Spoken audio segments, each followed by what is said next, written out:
नमस्कार। आज हम समय, आत्मा और इतिहास को देखने का एक बिल्कुल अलग नजरिया समझने वाले हैं। ये एक ऐसी कहानी है जो एक सुनहरे दौर से शुरू होती है, फिर धीरे धीरे अंधेरे में जाती है और फिर वापस रोशनी की तरफ लौटती है, एक ऐसे चक्र में जो कभी खत्म ही नहीं होता। तो इस पूरी कहानी को समझने के लिए चलिए एक बहुत ही दमदार विचार से शुरू करते हैं, जो समझिए इसकी नींव है। ये बात करता है एक ऐसे जमाने की जब सब कुछ रोशन था, और फिर आज के जमाने की जो अंधेरे से भरा हुआ है। ये जो कथा है, ये एक बीते हुए सुनहरे युग से शुरू होती है। एक ऐसा समय जब दुनिया में सिर्फ और सिर्फ पवित्रता और शांति थी। इसे धरती पर स्वर्ग कहा गया है, जहां हर कोई बस खुश और समृद्ध था। सोचिए, वो दुनिया अविश्वसनीय रूप से अमीर और पवित्र थी, और उसका केंद्र था भारत।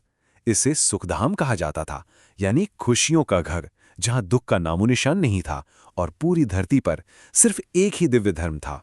तो फिर सवाल ये उठता है कि उस सुनहरी दुनिया का आखिर हुआ क्या?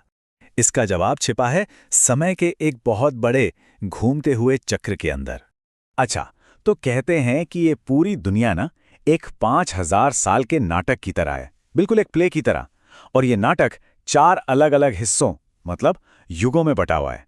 इसकी शुरुआत होती है सत्य युग से, और फिर धीरे धीरे इसकी चमक फीकी पड़ती जाती है, और आखिर में हम पहुंचते हैं कली युग में, यानी अंधकार के युग में। और इसी चक्र के दौरान जो मूल आत्माएं हैं, वो ज्यादा से ज्यादा 84 बार जन्म लेती हैं, और हर जन्म के साथ वो धीरे धीरे अपनी पवित्रता खोती चली जाती हैं।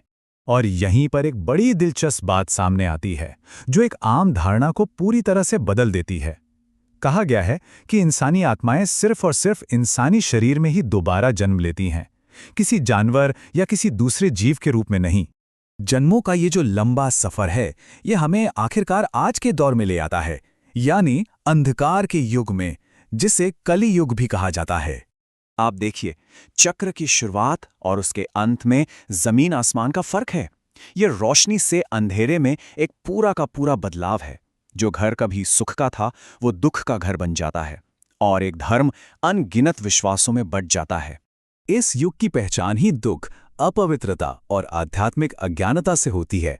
एक ऐसा समय जहां इंसान अपनी ही बुराइयों के जाल में फंस जाता है। इसी को रावण का राज कहा गया है।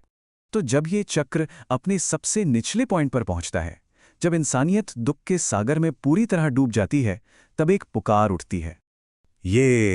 ये आत्माओं की एक गहरी पुकार है, एक गुहार जो दुनिया को फिर से ठीक करने के लिए एक दिव्य शक्ति से मदद मांग रही है।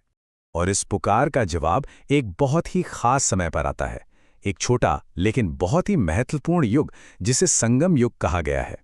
और यहाँ जो सबसे जरूरी बात है वो ये है कि ये उद्धारकर्ता कोई इंसान या कोई गुरु नहीं है, बल्कि उन्हें एक परम आत्मा यानी सभी आत्माओं का पिता बताया गया है। तो चलिए अब ये समझते हैं कि ये दुनिया फिर से अपनी पुरानी स्थिति में लौटती कैसे है।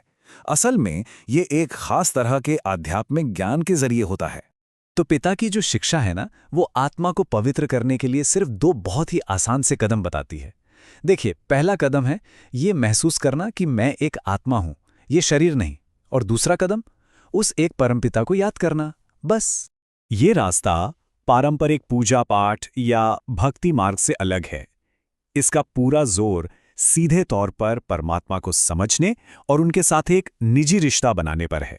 और ज्ञान के इसी रास्ते पर चलने से इस दुनिया के नाटक का अंत होता है और एक नई शुरुआत का रास्ता खुलता है।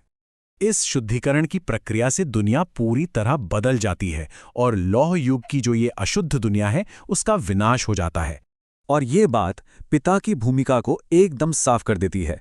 वो दुनिया के इस नाटक को उसके अगले 5000 साल के प्रदर्शन के लिए फिर से तैयार करते हैं। तो सबसे बड़ी बात जो हमें समझनी है वो ये है कि ये सब सिर्फ एक बार होने वाली घटना नहीं है। दुनिया का पूरा इतिहास एक ऐसा नाटक है जो हूबहू हमेशा दोहराया जाता है। और ये पूरी की पूरी कहानी हमें एक बहुत ही गहरे सवाल के साथ छोड़ जाती है।